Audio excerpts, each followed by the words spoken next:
This is the Nasserman Hockey Podcast with James Nichols and John Zella. To another edition of the Nasserman Hockey Podcast. James Nichols and John Zella here. As always, what's going on, John? Not a whole lot. Got some stuff to talk about. What color? What color are those hockey gloves? Are they green and red, or are they blue and red, or orange? Is that orange? He's an Islander, isn't he? But before we get to that, let's get to our sponsored DraftKings on the Island. Everyone's favorite time of year is right around the corner, and college football season is upon us. To celebrate, DraftKings Sportsbook, America's top-rated sportsbook app, is putting new players in the center of the action with $200 in free bets instantly if you bet $1 or more on any college football game. Take advantage of this limited-time offer now. You heard that right. DraftKings is giving all new players $200 in free bets instantly when you place a bet of $1 or more on any college football game, no matter what. Head to the DraftKings Sportsbook app now. Check out all the games of the great promotions and daily odds boosts that they are offering. Don't forget, DraftKings is free to play. Pools are easy to enter. Just download the DraftKings app, go to Pools, and choose from a wide variety of free contests for an opportunity to win cash prizes.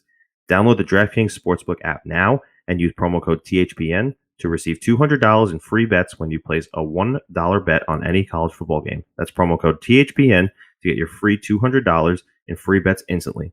For a limited time only at DraftKings.com and Sportsbook. Must be 21 years or older, New Jersey, Indianapolis, or Pennsylvania only. New customers only. Restrictions apply. See DraftKings.com for more details. Gambling problem? Call 1-800-GAMBLER, or in Indiana, 1-800-9-WITH-IT.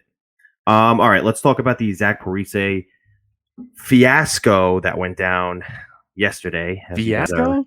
Listening to this, it was a fiasco. People were freaking out, and it was ridiculous. It started with, Zac Parise had told one of the reporters who were at the Beauty League where he participated in I think it was his first game. He said after the initial shock of the buyout, things got quote unquote really good. And then he went on to say, I haven't been this excited heading into a season in a while. I've been here for a long time, meaning the NHL, and sometimes a change of scenery is good. Here is in Minnesota, not. Well, I think he was referencing the NHL just in general. Just because, are you sure? You're shaking your head. No, are you sure about that? Yeah, of course. He's been in Minnesota a long time. That's the change of scenery. Is that what? There's no change of scenery. He's not going from the NHL to the KHL. He's staying in the same league. I thought he just meant like I've been around a while. A change of whatever. Fine. If it's from Minnesota to, I think he's just. I don't. How long has he even been in Minnesota? I feel like it was 9 seasons. That's a really long time. It was a long time. He signed a 14-year freaking contract. when did he even go there? But regardless, so he was talking about how the change of scenery is good. And the tea leaves, we all know this already, right? The tea leaves indicate that he's signed with the New York Islanders. He's not allowed to say it. But what happened today was that said reporter who asked Zac Parise the question had also snapped a picture of him.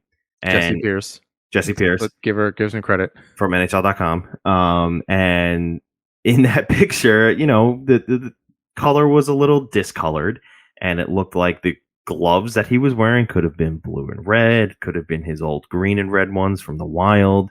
Someone came in and said, wait, those look like maybe they're black and red from when he was with the Devils. I'm like, really? Those would be 14 years old. Let's not go there. But so he left just to kind of back up for 1 second. So his last season in New Jersey was 2011-12, and I can't decide how I feel about it because it just makes me feel old. Because that doesn't seem like a long time ago. Like that's 10 seasons ago. Yeah. This upcoming season. Yeah. And I hate that. Yeah. It's a long time. That was 10 years ago. But anyway, the consensus was amongst Islanders Twitter that everyone was just freaking out because they didn't know what color the gloves were. I mean, I did tweet it from our account, so I probably didn't help that. But I'll be honest, I asked someone tell us what the color of the gloves are. Yeah. I don't think it would be that obvious. Something tells me he probably just isn't like wearing Islanders gear out Well, confirmed from Jessie Pierce herself, the gloves were blue and red from the Team USA, gear that he's had from his previous runs and on Team USA. Makes because perfect he's sense. From Minnesota. He's from Minnesota. Yeah. Makes so perfect sense. He just lives there. His cottage just has his old hockey gear in it. Yeah. Now there was also a small whisper that when he got to the Beauty League, his kids were wearing some attire that he told them they had to take off because a certain bit of information was not allowed to be released to the public yet. So I wonder who would have made him tell his children to take off a certain team logo. Is that out? Like, people know about that? That's information that I've found out that I am now sharing on the podcast. So interesting. Yeah. If you don't already know that this deal is done, Zach Parise is an Islander. Let's not get it twisted. I mean, we are beating a dead horse with a dead horse at this point, and don't think about that too much. But I think it's August. Right.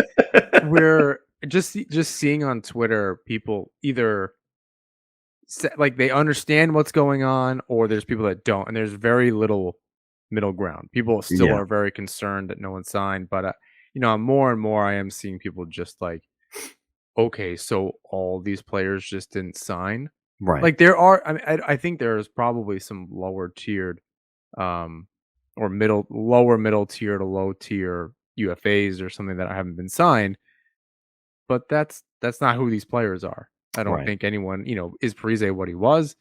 No, but he could still be an asset. Right. So I don't know. I think we know what's going on. Yeah. We don't really have to rehash the Zac Parise thing too much. Bottom line is he's an Islander.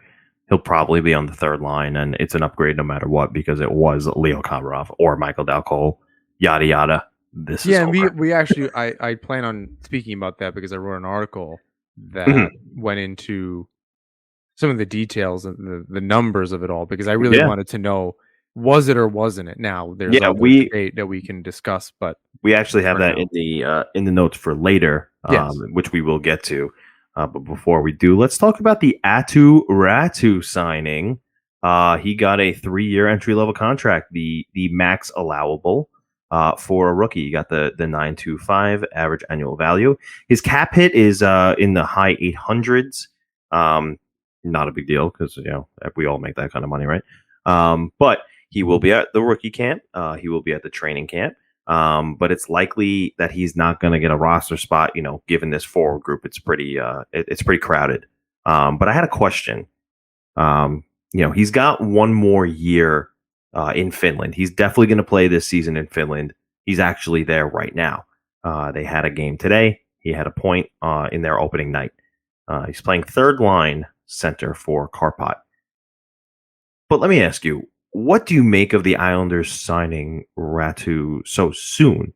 Because they could have taken their time, right? You got guys like Ruslan Ishikov, who, don't get me wrong, super talent.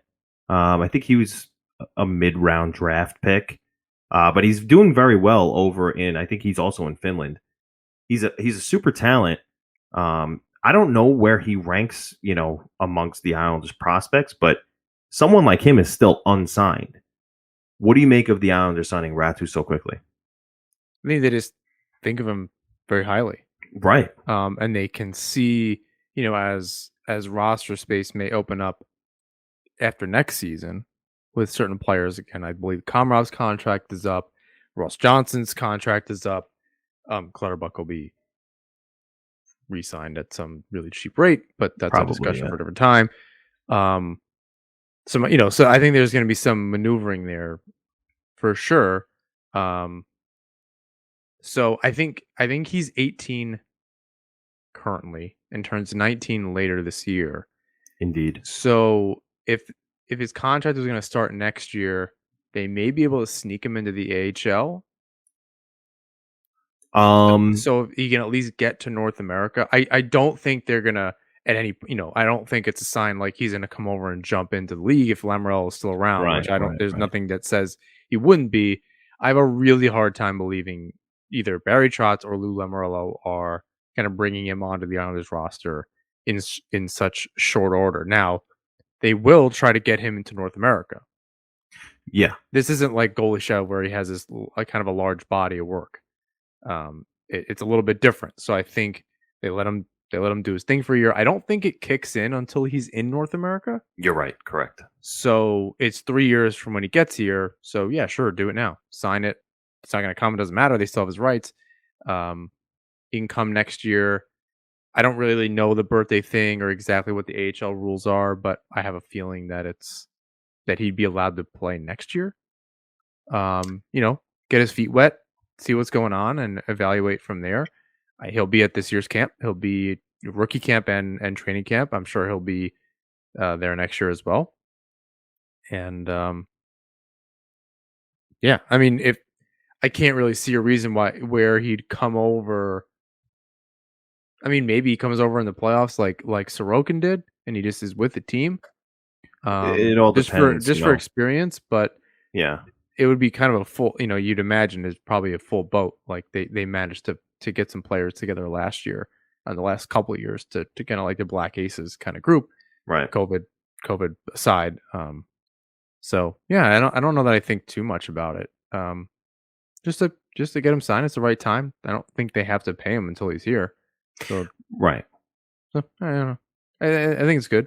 It speaks to he wants to be here. They like him. There's some kind of plan forward. Yeah, get the deal done. I just think that seeing his World Junior Summer Showcase performance definitely turned some heads. Obviously the day he got drafted, he scored 4 goals. There's first round draft picks right now who didn't even come to an agreement with a contract with their current team or the team that drafted them right now. So I just think the early commitment shows that the Islanders see something, right? It's one of those things where when you draft a player, you have control of them for, I believe it's 3 seasons, and if you don't sign them, then they can move on. But a month after he was drafted, they're signing him, and now they're going to let him obviously play this year out in Finland for Karpat. And he's going to grow his game more there, which he absolutely should. Does he have to come over to the AHL right now? No, they could take his time with it because, like you said, his contract doesn't kick in until he starts in North America. But I think the early commitment says we see something here. Obviously, they were so excited that they got him at 52. They didn't think he was going to drop that low. I don't think it was just one of those things where it's like, oh, okay, yeah, we signed one of our young guys. It was, there's a story here. It was, Aatu is dropping down to the second round. Is anybody going to even want this guy? He trains too hard. Pick. He's right. He was there's a great Athletic article on this that that I had pulled up just for this particular occasion. I would definitely read through it. He was the top pick, and it seemed like he took some pressure off himself, and he's playing a little bit. He's playing very well now. You hope he has a good year. He's still really young.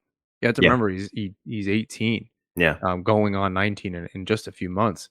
It's very rare any of those guys make it to the NHL at that age anyway. Right. So it gives them some extra time. And for the first time, I guess Wahlstrom wasn't that long ago, but I think it makes Islander fans feel a little bit better if, in a second we're going to talk about some possible D trades for that second pair. It feels a little bit better that all right, Dow Cole didn't work out, and if we trade Bellows as like an actual asset, all right, at least he got this kid. Maybe he's 2 years away, coming to the roster the same way Wahlstrom did. It's a good sign, right? In my opinion, I feel like the Islanders organization thinks to themselves, we just got a first round player, maybe a top 15 player. Let's just give it some leeway because he was supposed to be obviously a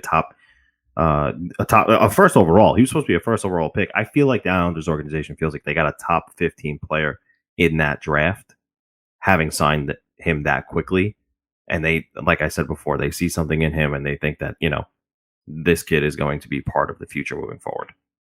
Oh, absolutely. They I think it again, if they had a plan for him, and obviously a lot of that is making sure that he comes to North America at some point, then you just got to get him locked up. You have a lot of time with some of these guys.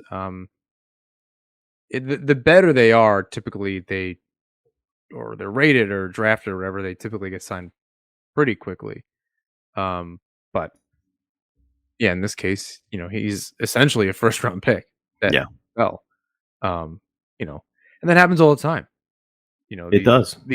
These picks fall or the picks get traded and teams regret it down the line. Looking at you, Boston. Why would happen? Or that happens. Yeah, but that happens all the time.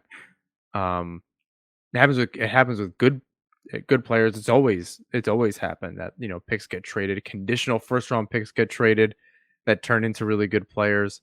So yeah, I think that's just the way that it goes. So yeah, get him locked up. Give him a plan. Let him kind of just go back and do his thing. He doesn't have to think about it. Takes a little bit of pressure off. He can just kind of play his game, and this time next year we'll see what happens. Yeah, I should have prefaced this too. The only reason I asked the question is because I had tweeted out when the announcement came about that they signed him, and it was definitely a good thing that it happened so quick. And someone had said to me on Twitter, shocking, that well, they had to sign him sometime, didn't they? Is this really that much of a shock? And I just, like I said, don't have to rehash it, but doing it as soon as they did, I think it's a little more than they just signed him. It means something. They see something with the kid, and he'll be out in Finland for this season. But when he comes to North America, I think they have expectations that he's part of the process moving forward. All right, let's talk about some second pair left-handed defenseman options, maybe via the trade market. I think that's it, right? Like there's not a whole lot of other options. They have to be making some kind of trade. Right. Yeah. I think at this point, we've been reading the tea leaves for a while. We know Paul Mary's coming back. We know Cizikas is coming back. It's assumed that Beauvillier is signed, as well as Sorokin. Parise is coming in. Zajac's going to be back as a depth piece. That forward group is pretty crowded. So if there's going to be a trade here for anyone, at this point, I don't know if it should be Vladimir Tarasenko, and I think that you agree. I don't think that it shouldn't be Tarasenko because, and I think I mentioned this in the Hockey Writers piece, obviously he makes this team better. Like it goes without saying that would happen. It just also means, and Staple had pointed this out in one way or another, somebody leaves. You don't have to like that we're saying Bailey, Beauvillier, whatever. Somebody goes. Right. There is just not enough room. They do not have enough roster spots and contract spots. Somebody has to go. And I think it's also important to take into consideration how much Lou wants to keep this offense together and keep the team together. Letty is definitely a huge blow. And that's why I think that left-hand D position is a priority over something like Tarasenko. And I think I've been thinking that for a while, and I've kind of put it out here. I put it out in an article. I think at first in the offseason, I really did want that trade to happen. And I was kind of willing to see where it would fall. And Vince Dunn seemed to be an option. And I was like, okay, these two pieces, that's unbelievable. They can kind of pack it up at that point. I think we were talking about moving players down the lineup. Where would it fit? How does it work? At this point, I mean, Lou has shown his commitment to this group, and he is trying to keep as much of it intact as possible. Right. And I think that what I wound up saying in the article was that they trade for a defenseman at some kind of low cap hit, lowish cap hit, and then they still have room to make a deal at the deadline, which, that's important. Future performance is based on past performance, and we've seen him make these deals at the trade deadline because they've had a chance. I think there were slightly different reasons. I mean, Pajot was clearly to fill that third line center role that they could not seem to figure out. Last year, Lee got hurt, but I think he does that and he tries to figure something out maybe it's not Palmieri, but he does something. I think he does something. I think he knows he needs to do something. It could have been a third line piece. If it wasn't Lee, it was a third line piece. He does something. Yeah. So I think he's kind of proven that he's willing to do something along those lines, and he that cap space is going to be really valuable. I don't think with the cap not going up for as long as it will or won't rather, that having $5 million cap space just like hanging around doesn't mean he should just go out and make a trade. He's going to hurt himself down the line. And to think if he ends the season and maybe they make it back to the conference final or even Stanley Cup final with this roster plus whatever left-handed defenseman on the second pair, and then they go into the offseason, they still have this cap space. They redo contracts. People are leaving. They go out of the door. Maybe they're closer to $10 million. That's really important. Yeah. That's really important going into when a lot of teams really do not have that luxury. You look at Ron Francis and what he's doing in Seattle, kind of biding his time and seeing what's up. I think that's really important. Yeah. And there's no reason to spend this money if you don't need to. So it's not to say that nothing will happen and they won't be a cap team and it's whatever, right? It's just his whole thing is if you have time, use it. Yeah. So I think on top of he likes the roster, he's not in a rush. He wants to make sure it's the right move. There's no reason. He's not gun shy. We know that. You've seen him do the opposite, in fact. So I think that this is all he's treating it like very delicate. He's taking his time. I don't think there's any reason to think otherwise. No, I totally agree with you. And, like I said before, the forward group is crowded, and we're going to assume that Palmieri can handle Eberle's role because Eberle's gone now. But, as I've said before, too, who's to say Wahlstrom doesn't blossom and become that 30 goal scorer that we've all been craving? In addition to that, it's going to be harder to fill that left-hand defenseman role via free agency. It seems to me like all signs are pointing towards it needs to be a trade unless we're, going to sign Chara. And that doesn't seem like a good idea as a top we said that last defenseman. Week. We said that last week. As a last resort, sure. But all in all, it's not a good idea. So, the problem becomes... If Green wasn't there, I'm for it. Not in the top four, though. Right. If Green wasn't there and he's a top six and he's playing alongside Dobson, if only for the comparison to how he came into the league in 97 with the Islanders in that jersey. If only for that. But it's not worth it otherwise. No, I totally agree. So, I think the priority here is to if you're going to make a move, it should be for a left-handed defenseman. Who do you see as an option? So I am going to write an article about this with a little more information, but I thought against my better judgment rather, we would hash it out here. So I want to start, and I know this is like out of order, but Cam Fowler's name keeps popping up one way or another.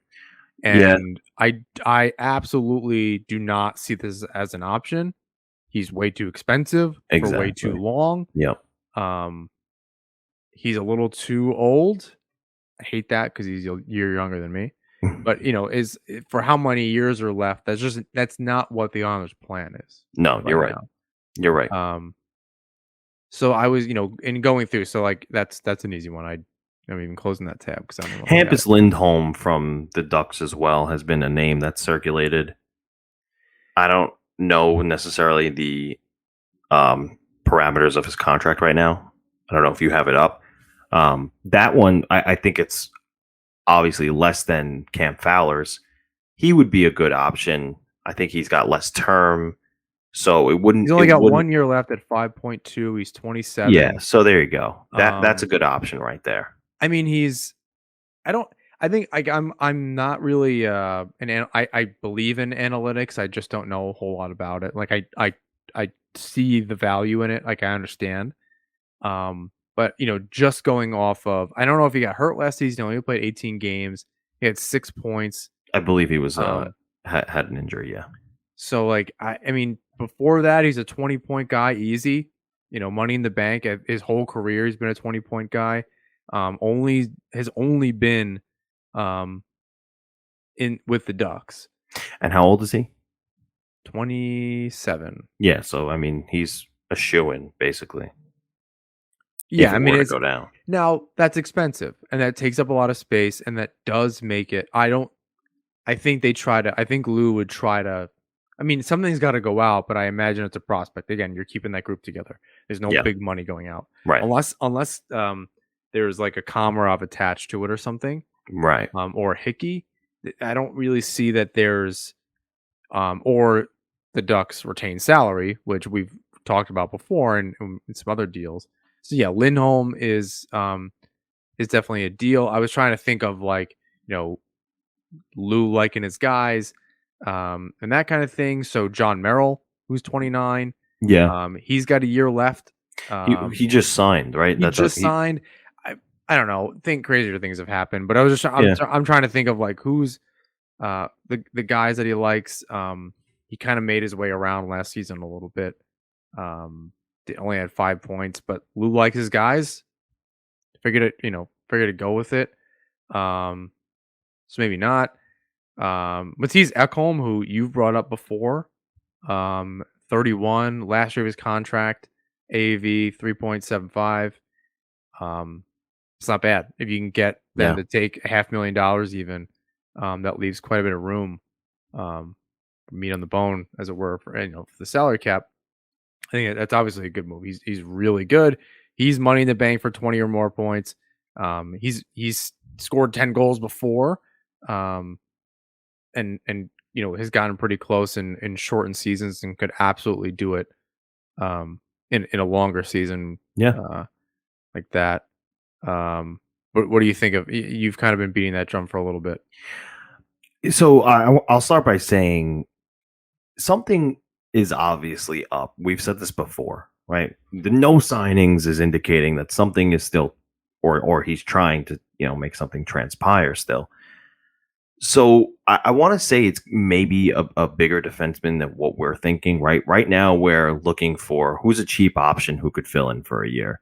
Well, I'm not saying just for a year. I think if it's somebody for a couple of years that can fit on that second pair.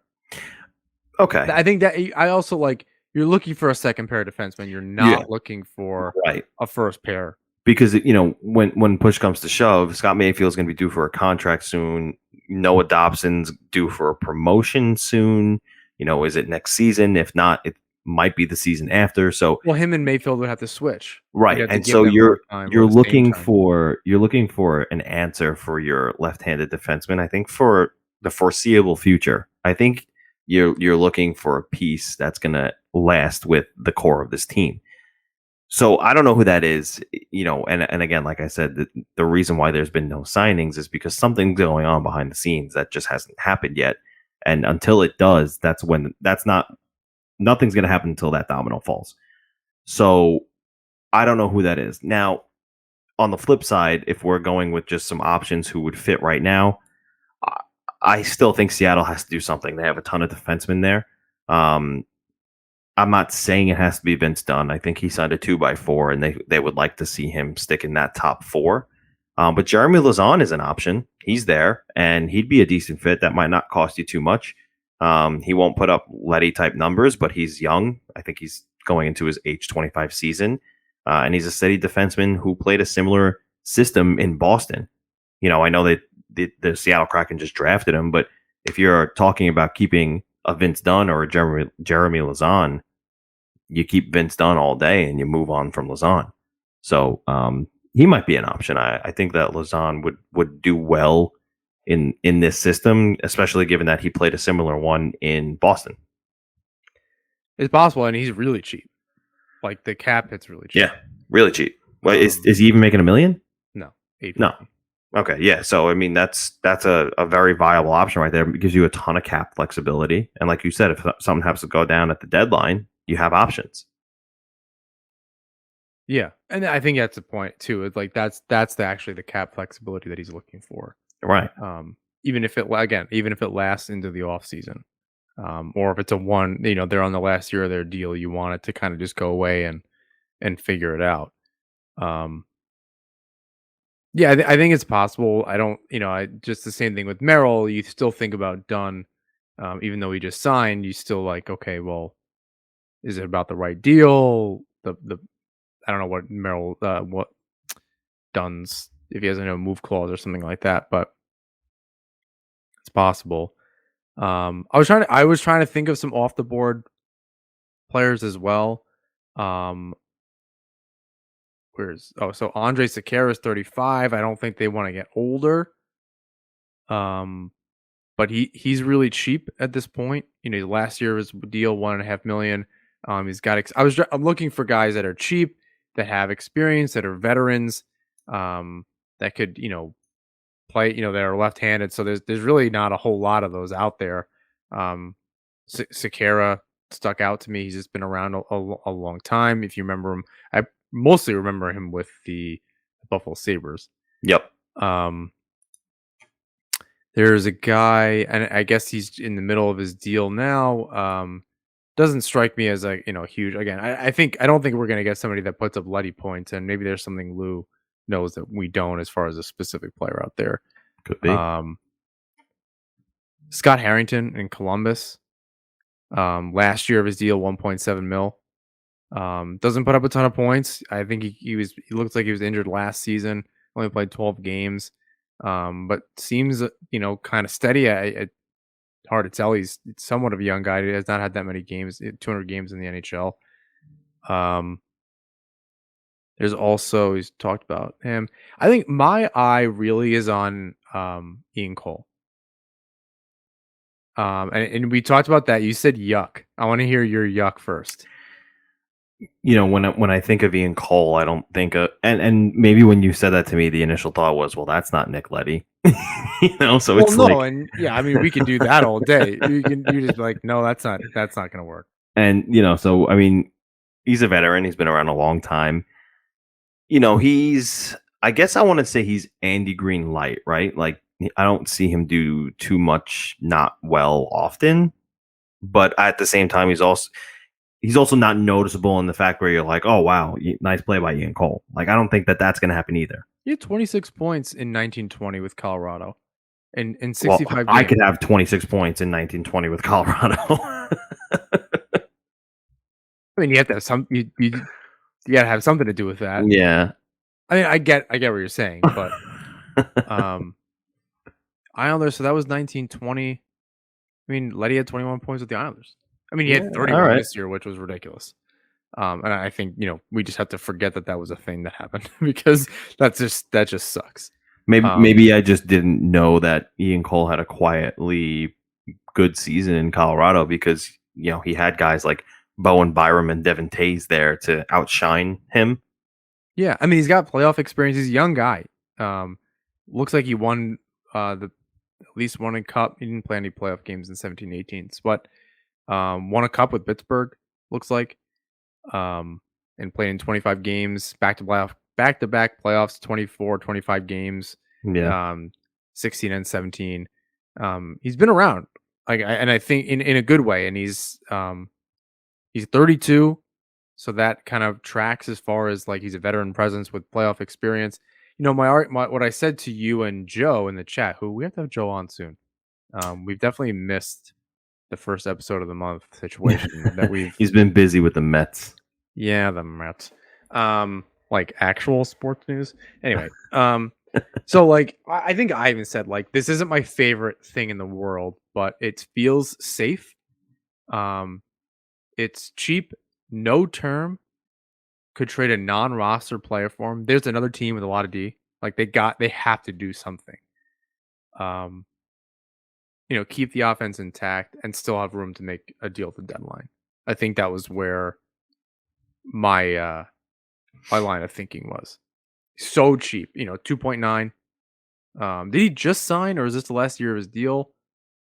I believe he just signed. He was with Colorado. I think Colorado moved him, if I'm not mistaken, or was it the other way around? Did Minnesota move him to Colorado? Let's just double check that. Regardless, he was not with Carolina.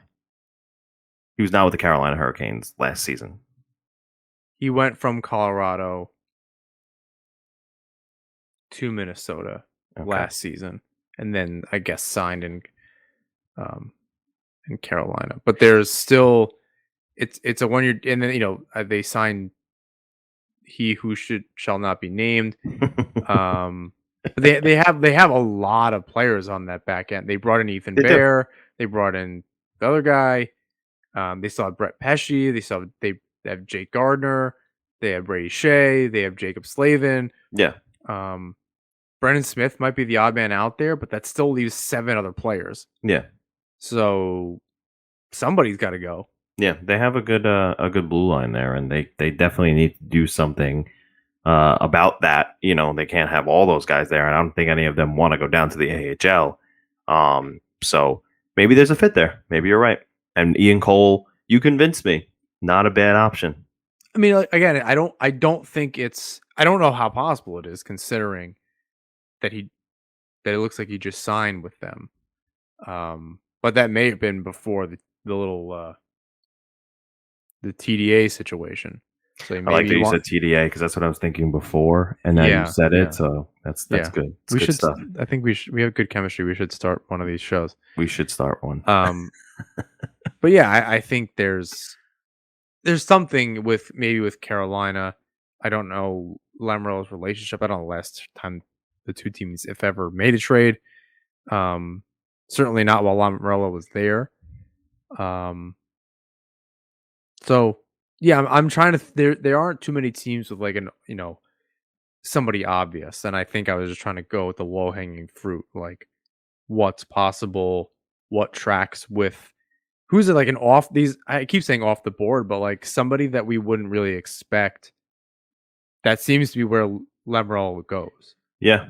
No, I totally agree, and that's why I said to you before, with all this, silence and no announcements having happened, and these players not quote unquote signed, something's going on, and maybe that is because he's going after someone that we just don't know about, and in the past, that's what this has meant, So it's absolutely. It's just, you never know with Lou. There are, I guess, options out there. And listen, by the time September rolls around, we're going to have been completely wrong anyway. And something's going to have transpired. And we're going to be like, well, episode 72, you could just scrap that and throw it away. Well, yeah, I mean, I think part of this is that I don't think we're sitting here saying, oh, this is what's going to happen. Right. And we're not trying to make some uneducated guesses. They might not be all the way educated, but I think, I think we're trying to, we're not saying anything crazy. Like, I'm not sitting here going, oh yeah, Brady Shea. Yeah, he's no, Carolina's not trading him. I want Cal McCarr right now. I think, oh man, I don't think anything aggravates me quite as much as that type of like, that side of Isles. You think they'll move him? I think they'll move him.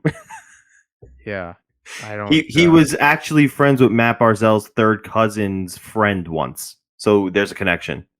Oh yeah, they use the same dog walker and whatever. No, and so like when I went through Cap Friendly, I was just saying like, all right, who's near their contract and roster size limit? Who would like teams within the Metro immediately eliminate anyone there? Like it's gonna be unless it again. The Devils thing was a very different, I think, situation. Yeah, I never look at in-division trades ever. I don't think that's possible. So I know I'm trying to look in other divisions who can do it. Either who needs to get rid of somebody and could use a Bellows in the AHL or something. Yeah, that's kind of the line of thinking. I'm trying to just find. Should be easier to find Tampa Bay because they should be right at the top here. Because they are $1 billion over the cap. Surprise. But yeah, I mean they have 7 defensemen. I have a hard time believing that they would make a trade with the Islanders. Even though it's out of division, they seem to have this thing about meeting late in the playoffs. So it just doesn't seem all that likely to me. Again, I looked at Dallas. I don't want anybody like there were some teams like I don't want anyone from Edmonton. I don't want anyone from Chicago, although Calvin DeHaan was an option, apparently, and not an option. Yeah. His name was bandied about on the internet. Even Staple got in on that. Very true. I don't want anyone from Toronto. I don't think anybody in Vegas. They just got rid of some guys. You know, there's Pittsburgh and Washington. You're not going to make that many deals with. St. Louis already got rid of the guy that we wanted, and we're eyeing somebody else. Although I don't really know their defense situation. Maybe they have too many guys. But I mean, it looks like they have an extra guy, but there's some that are recently signed. They look really young. Not anybody that I know of as a left-handed defenseman, other than that Torrey Krug fella. He's maybe, okay. Maybe he has a future. So, although I don't think he played all that well last year, to be perfectly honest. But yeah, I think that's kind of the problem. Is like I don't really see that many teams. Like I don't want anyone from Buffalo. I don't want anyone from Ottawa, Detroit. We already talked about Nashville, Carolina. New Jersey's keeping everybody at this point. I think they're trying to add. They're I do have to say, Buffalo getting Will Butcher surprised me, and when that happened, I was like, "Wow, that's something that maybe the Islanders could have utilized." He's a Lou guy, and he's a top 4 left-handed defenseman. So I don't know. When that happened, I was like, that seems like a missed opportunity to me. But they must have, and that's where like they must have their eye on someone or some type of player that's very specific, or they're still doing their homework. It's very possible they have a list of targets they're sifting through. That's true. That could be too. You know, they're checking character references and whatever they're doing, whatever they have to do behind closed doors about who they want as part of this team, because they are very picky. Yeah. It's clear they're very picky.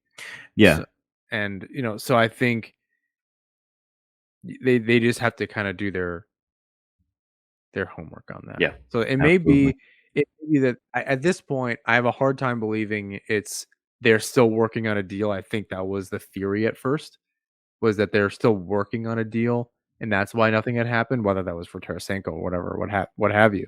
At this point, I think they're still narrowing down who they want, or there's another plan altogether that they believe, and this feels very Garth Snow, but that closer in and around training camp is the time, because waivers and everything else. 100%. Not that they're going to be trying to pluck somebody off waivers, but by then teams are going to be a little bit more solidified. Someone's going to try to sneak somebody through. Yeah, the Islanders don't need to do that, so they're going to be a team looking. They're real late in the waiver wire because of how far they make it in the playoffs. I believe that's how it works. Dang success. But I think it's just going to be like whether a team's not going to want to lose a player for nothing, that they need to move through waivers, and that's where Lou can make a deal. Look, I'll give you something. You're going to put him on waivers if I don't make a deal with you anyway. Right. You're going to lose him one way or another. So I'll give you something. It's just not going to be what you're saying. Yeah. So that might be where he's just trying to, he has time, use it. If he can gain leverage, use it. And you have time to do some research, so do it. Yeah. And what I said before, when I said behind the scenes something is going down, that doesn't necessarily mean that right now at this moment, Lamoriello's on the phone with Bill Armstrong in St. Louis, and every day they're trying to say, like, let's do this. No, let's do this. No. It could be a game of chicken. There's been discussion. Call me when you're ready. Like, just because it's not happening right now doesn't mean that it's not happening. I think something is happening behind, closed doors, but at the same time, it's also August, and, Lou Lamoriello might need to go on a vacation too. He might need to take a couple days off. So these things are transpiring behind closed doors, but there's time, and that's what Lou's mantra, like you said, if you have time, you use it. So, and I think that you're totally right in saying something could happen closer to training camp, when the waiver wire kicks in and everything. We could see something very similar to the Johnny Boychuk, Nick Leddy trades go down in September. Yeah, I think it could just happen later. Again, when you gain a little bit of leverage when a team is thinking about putting a player through waivers, and you can say, "I'll give you something for him." Right. Exactly. All right. So let's talk about a question that you posed to me. If the Islanders don't add a forward and only a defender before the start of the season, is the offense truly upgraded? You asked me this off camera, and I said, let's talk about it on camera. Yes. The answer to that is yes. And actually, I think we talked about it like either last episode or the we one might before have. that, and it just keeps coming up. Yeah, it does, because there's a I don't know, I guess a crave on Isles Twitter for this conversation. But it's as simple as you put it. I believe in an article as well, that Lee coming back healthy with Palmieri and Parise is an upgrade over Komarov, Dalcol, and was it Zajac was the third? Yeah, it was something like that. So I'll go through my article really briefly and really just the numbers. So I went over the last 2 seasons to keep it simple, right? If you go back further, some of these players actually have some decent, on both sides, they have much better numbers. So I don't think it changes anything just going over the last 2 seasons. So I had Group 1, which was Eberle, Zajac, Komarov, and Dalcol, had 59 goals over the last 2 seasons. Mostly because Eberle had 16 goals a season in both back to back. So nothing if not consistent. Group 2 is Lee, Palmieri, and Parise, who collected 99 goals in that same time. So there you go. Now, all of Group 2 had a down season. Lee's injuries notwithstanding. I think that's important. So, all right. So, do you want Group 2? They all had a down season. I think I trust the group that is capable of doing it. Palmieri also showed that he can do it in the playoffs. We know Lee had a down year for a reason. We know Parise in a role with a lot of structure on the line with Pajot and Wallstrom potentially could be really good. Be willing to bet those numbers go up.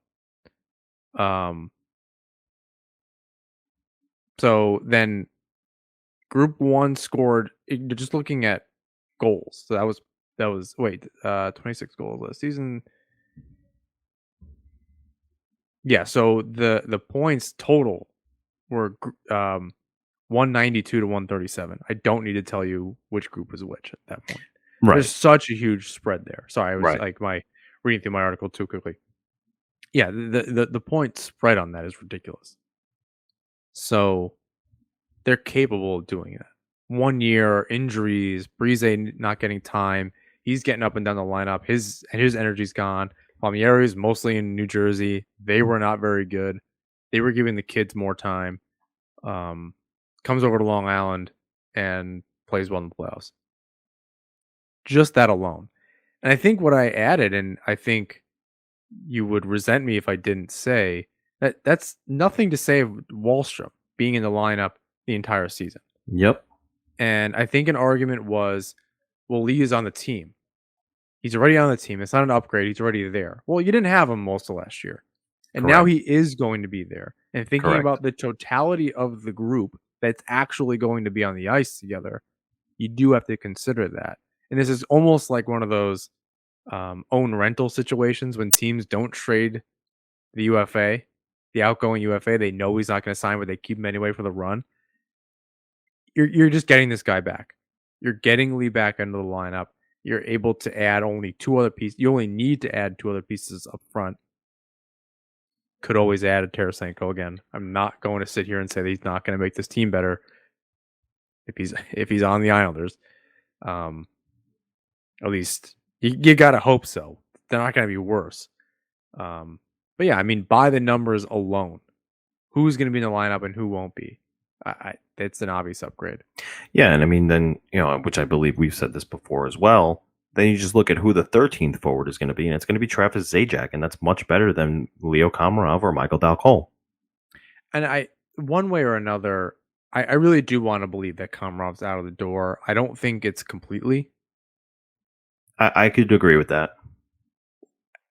if you're bringing in Zajac, Komarov's got to go, and that might be part of what's holding things up on that. I don't think they're just going to randomly announce Zajac either before anybody else. But trying to find a partner for Komarov, it was easier for Ladd. You got somebody for Letty, and that's a lot of space. And still really disappointed about Boychuk. Not sure how good of a season he would have had last year anyway. Yeah. Still bums me out. I mean, I'm glad the cap space is free, but that super bums me out still. Yeah. So you get a lot of that cap space clear. I don't know that there's a good enough partner for Komarov, especially with, even though it's only one season at 3.5 or whatever, $3 million. Owners are crying poor. They're not, but they're crying poor and whatever. They don't want to outlay that cash. So maybe it's just hard to find a partner for that. So like, there's even that part about like who's the extra forward. Like, there's Johnson, there's Zajac, there's Komarov. It can't be all three. Like I feel two have to go, unless you're going to bury Johnson in the A, because no one's going to take him on. Oh, maybe at this point they want players like that. Johnson's he could be a sneaky asset for a team looking for that. Especially now that Ryan Reeves is on the New York Rangers. right, which we really never talked about. I don't think we could talk about it later. But I'll say, while I think Martin is a really important part of this team, I really do wish they'd have just given Johnson the chance. Could have saved him $1.5 million. I think he would have fit in. I don't know what's the chemistry question is really it. That's the only argument I can think of, is those other three guys that just played together. It's not as easy as just changing Johnson for Martin. Yeah. I want to think that it is. I think Johnson's frankly a better player, but he's got better hands anyway. Maybe the other assets that those skills he brings to the table isn't quite the same, but yeah, I part of me just wishes that was what had happened and we're not having this argument. But yeah, how many 13th forwards can you have? Like, you do not have the roster space for that. You got to remember, you're also bringing in Sorokin. Like, he's got a deal. So that's another contract. That's another spot.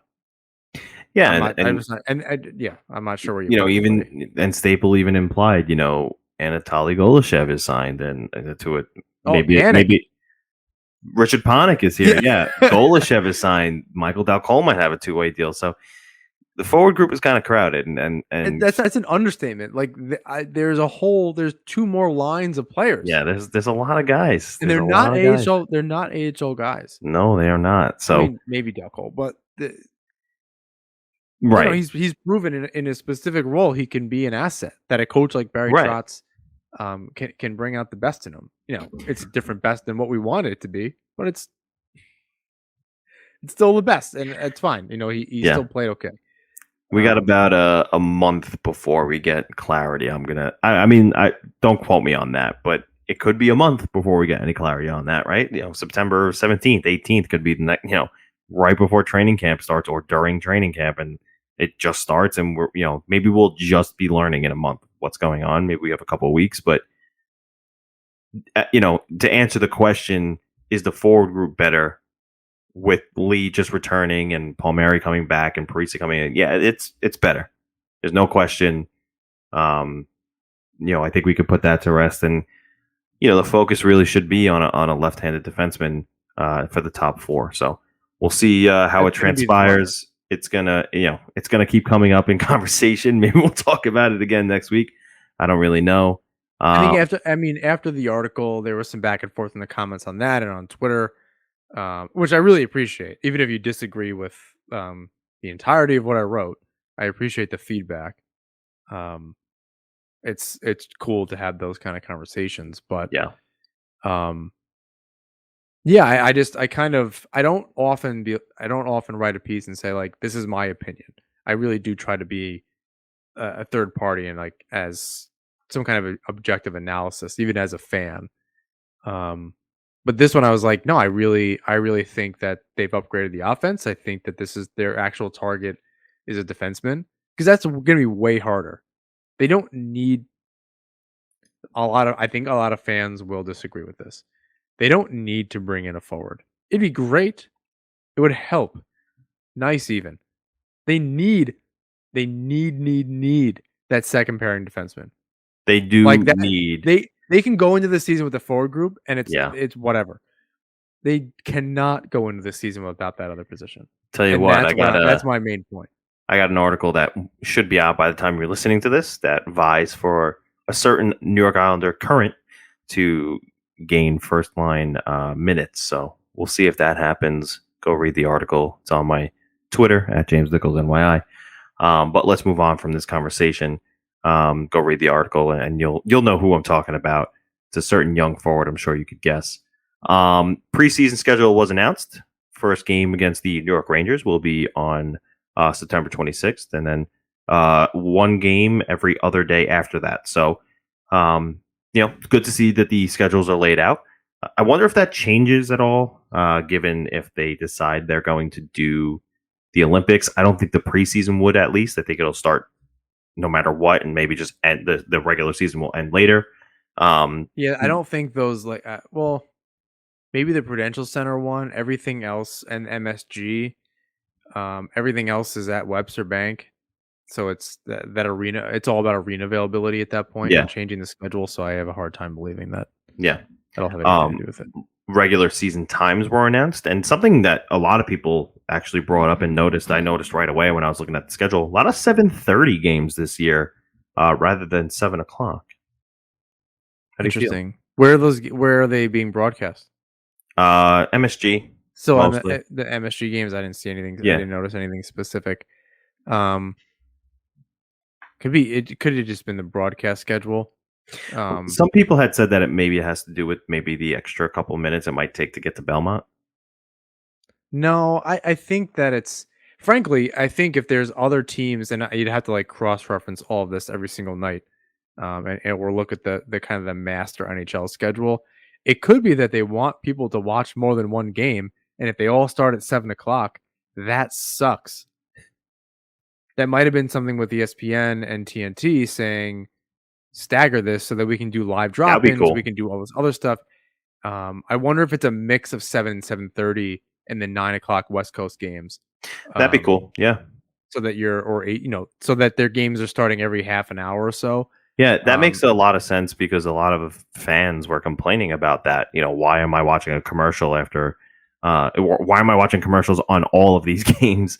Why don't we stagger these games? So yeah, I definitely could see that being something that they looked into when making the schedule because it makes perfect sense. Well, there are a lot of, now that I'm seeing, there are still a lot of 7:00 games. They could be the 7:00 games those nights, though. Yeah, it does make sense to stagger the schedule. It's a league thing, not the Islanders don't make the schedule. The NHL makes it. So yeah, I'd say I don't think they're not being like, oh, it's going to take they don't care about the Islanders being at Belmont. They didn't care when they were in Brooklyn. They're not going to care about Belmont. Also, very cute, very adorable that you think or anybody thinks that the league gives a shit about the fans. That's very funny. I love you for people saying that. That's adorable. That they think the league cares about you at all. They've proven not the case. They will, in fact, cancel half a season. They don't care that much. It's not about you. You happen to consume it regardless.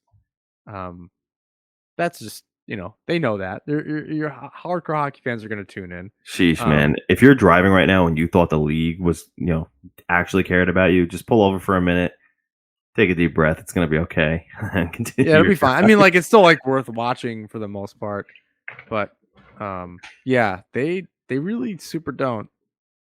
Super don't. I don't know how else to,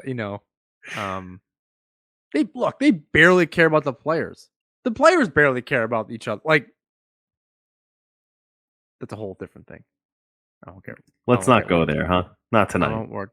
Yeah. Feeling like a dangle moment. But yeah, I don't need this. All right.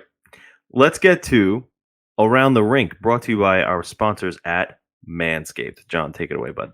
Support for Around the Rink is brought to you by Manscaped, who is the best in men's below-the-waist grooming, champions of the world. I love that. Manscaped offers precision-engineered tools for your family jewels. Manscaped just launched the 4th-generation trimmer, the Lawnmower 4.0. You heard that right, the 4.0. Join over 2 million men worldwide who trust Manscaped with this exclusive offer for you. 20% off free worldwide shipping with the code NHP at manscaped.com. I think we talked about this last week. Imagine shaving with a sleek, well-designed, and optimized trimmer that makes shaving time your favorite time. James and I are some of the first people to try the 4.0. It's been out for a little while, but we're happy to be in kind of the first wave of that. The craftsmanship, it looks cool. Wireless charging, all very nice. Manscaped engineered the ultimate groin and body trimmer by focusing on intelligent functionality and an incredibly comfortable grooming experience. Their 4th-generation trimmer features a cutting-edge ceramic blade to reduce grooming accidents. We hate those on your face or below the waist. I just made that up. It's not even in there. They can take it, though. Thanks to their advanced skin-safe technology. This upgraded trimmer includes a multi-function on-off switch that can engage in travel lock. It also gives you the ability to turn on a 4000K LED spotlight on and off when needed for a precise shave. Did I mention wireless charging? Yes, it's very cool. Now your phone has it, and so does your trimmer. So I guess in short, your balls will thank you. We have shirts that say that. It's there, and he is wearing it for those. I am wearing it, and I have to say, this shirt is. I put it on. I was like, "Oh my god!" It's like I'm being hugged by a pillow. This is a soft, very comfortable shirt, and I'm not just saying that. I love this shirt. I love it. We talked about, and I had to order more, of the boxers. Yeah, because I was like, "Oh my god, they're phenomenal." And when I go back to my other styles, I don't like it. I don't like the fabric anymore. I'm like, I can't wear the same pair over and over. I think I've washed them 3 times. Like I'm like, yep, I'm doing laundry all the time. What can I wash? I need to wear these again. They're super comfortable. Everything together, very comfortable. But anyway, get 20% off and free shipping with code NHP20 at manscaped.com. If you send us a picture of you using the code, like take a screenshot, we'd love that. Manscaped would love that. Sweet. We want to see, we want to see what you bought and how the discount worked for you. We've gotten feedback from people. We know people are using it. That's super cool. Save yourself a couple bucks. That's 20% off with free shipping. Free shipping. We all love that. We're all used to that. With code NHP20, unlock your confidence and always use the right tool for the job with Manscaped. All right, let's talk about the Athletic article that came out the other day, and then the league kind of had some words about it as well. Unvaccinated NHL players could see a financial hit this upcoming season. The NHL Players Association strongly urged its members to get vaccinated in a recent call, warning they could risk not getting paid for games missed if they contract COVID-19 during the upcoming season. Unvaccinated players could also risk a loss of pay if they can't accompany their team on road trips where local or federal authorities require vaccinations to enter. A lot of things changing. It doesn't surprise me. It's not like, it's a big business. And that's not a bad, their argument isn't bad at all. It's interesting because they're, they can't mandate it, right? They can't make it like. I think they can. They're just not. Well, I don't know what these agreements say. Maybe they can, but they're not. And they're basically trying to strong hand as much as they can with, everyone's money. Well, they're saying like, look, you not being vaccinated against this thing that's very clearly contagious and only getting more contagious. You not getting vaccinated is an active choice. So if you get sick, it's almost like you're doing it on purpose. like you're just opening yourself up to that. It's like you don't go outside in the winter without a jacket with your hair wet. You're gonna get sick. Don't do this. This is like just like when you go to school, they mandate vaccinations. It's important. You don't want to spread it and so I think yes, if you're not able to work based on a decision that you made, then yeah, you don't get paid for it. Other jobs are doing it. Yeah. This isn't crazy. Yeah, I mean, and the WHO is fully requiring it. And I imagine that's Canadian based, but they're fully requiring it. And I imagine it's for players and personnel and anybody that's going to be in the rink. New York City is doing. I mean, I know this is a little bit different, but they're saying people that are vaccinated, you need to be vaccinated to go into restaurants and things like that. And you could. We are not going to get into that because it's not a discussion or B, a debate. We know what's safer. Kind of period. So I'm surprised that a league that is already kind of troubled by financials wouldn't just kind of go with it and say, yes, get vaccinated. I mean, we obviously know where a lot of the players stand. TDA just being among the most vocal of them. So it doesn't surprise me. Yeah, I do forget what I was listening to, but someone in the league had said that, TDA just said it, but there's a lot of players who think it as well. Not just him. On Soup. They said it on Puck Soup before. They definitely said it on Dangle. I wish 31 Thoughts got into that kind of stuff, but they're too smart. Maybe not. They interviewed Vladimir Tarasenko's surgeon, so maybe they would get into it. Eichel's surgeon. You're right, Eichel's surgeon. But yes. Yeah, I know who you have on your mind. I know what camp you're on that. I'm just kidding. But no, yeah, it was Eichel's surgeon. That was actually informative. Very. I later learned, I think it was Wyshynski on Puck Soup had said that they kind of got 31 Thoughts. We're getting off on tangent here, but 31 Thoughts kind of got caught up in a little bit of a media push from that camp where they finally let the doctor speak, and then they kind of released some other stuff like around it as well, and it was part of that, which is I guess that kind of stuff happens, and you're happy to take the interview, and it was really good. I'm sure it was good for the show, and they got the listens and all that kind of stuff. But yeah, this doesn't super surprise me. WHL is certainly not in Canada.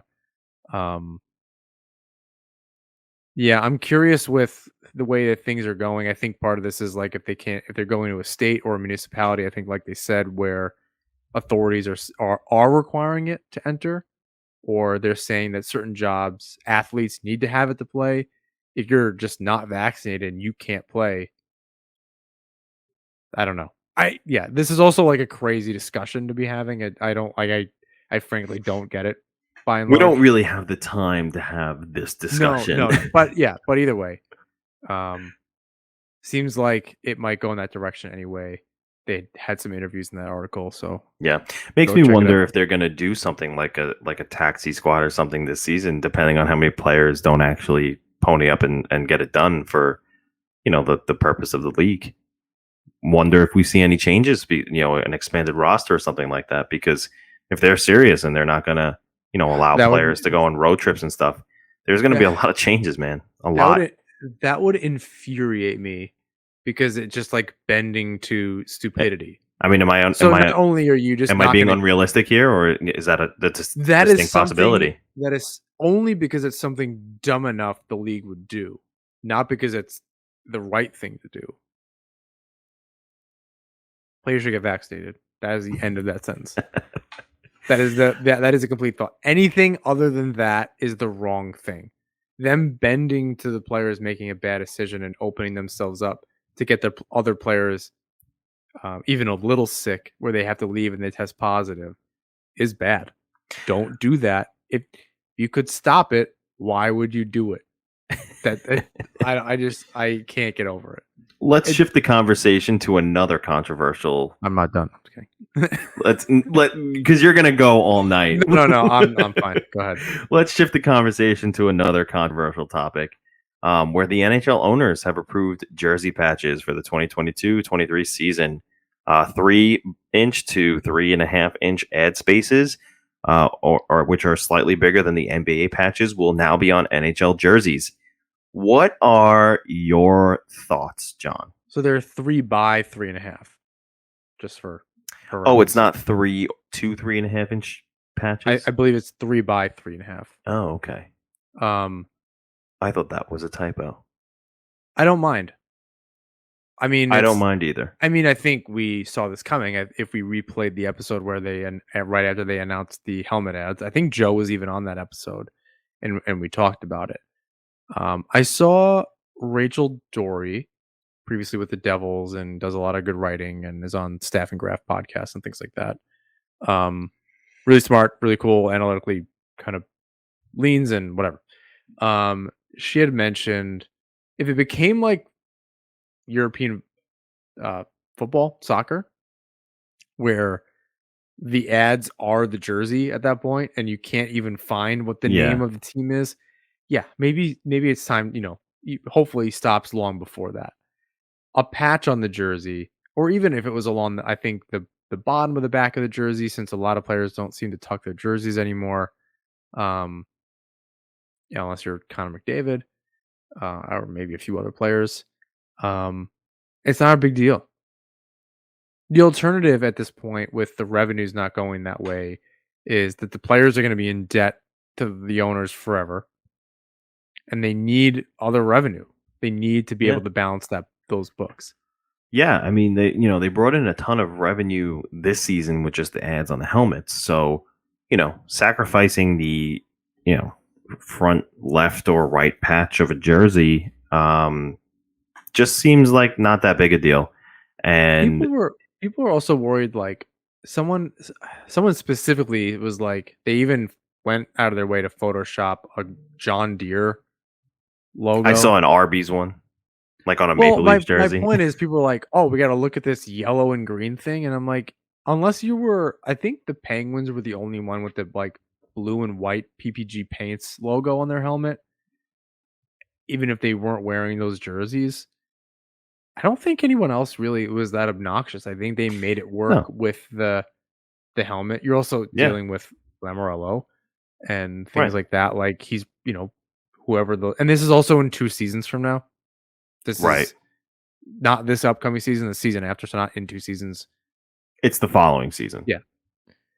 We're still in the off season from the previous one, so I guess I don't know when we switch over from we're in the off season from the other one, or we're in the preseason for the one coming up. So whatever, you're 1 or 2 seasons from now, depending on your faith in all this. 2022, 23. Yeah. So 22, 23 season. So there's some time they can figure it out. And again, like I said, and I think you said this before, when you're watching on TV or you're up in the stands, you can't see it. You just can't. It's not going to affect the game. No. It's not going to change anything. What it's going to do, it's going to bring in more money.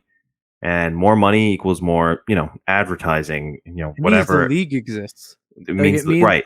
It means hockey can continue. Not and the like NHL this can is the point, but and the NHL can try and solidify its name as in one of the core 4 sports. They can compete or try to compete with the MLB or the NBA, or they're never going to make as much money as those leagues, but they're going to try to make more. Get a little closer, and this will do that. More ads. I'm not saying, and it never will be what it's like in Europe, where there's ads head to toe, but one ad in the corner of a jersey. It's going to help bring in money. And on the it's going to be on the helmet as well, but you're not going to see either of those things. And if I'm not mistaken, the NHL players owe the league like $1 billion. And that's not even an exaggeration. I think it's $1 billion. So this is going to help cut that number. I believe that to be the case as well. That this helps with that, because this helps with that, and it's going to put more fans in the seats, and that means more money for the league, and it's just going to help grow the game. I think too, and someone had pointed this out, as long as it's not on the jerseys that you buy. Granted, it's not a game-worn jersey. It's fine. That would be cool. I don't want to be. I think they do that in the NBA. I think they do that in the NBA. Where they take them off. No, I think they sell them with. I'm pretty sure I've seen Knicks jerseys everywhere where I live that have Squarespace on them. I think they sell them with the ads. I did see a Connor McDavid Photoshop with Manscaped on it.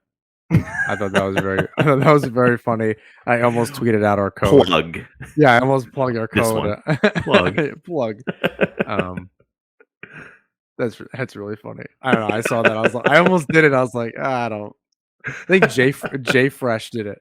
That guy with the that does all the analytics, or one of the guys that does the analytics. We're gonna do a promo code NHP20. We'll tweet that out at some point. Yeah, that's too funny. We'll do shirts with it on the shoulders or something like that. But then what's funny is there's also like a jersey debate going on right now too. Like a renewed. This is truly the dog days of summer. Yeah, 100%.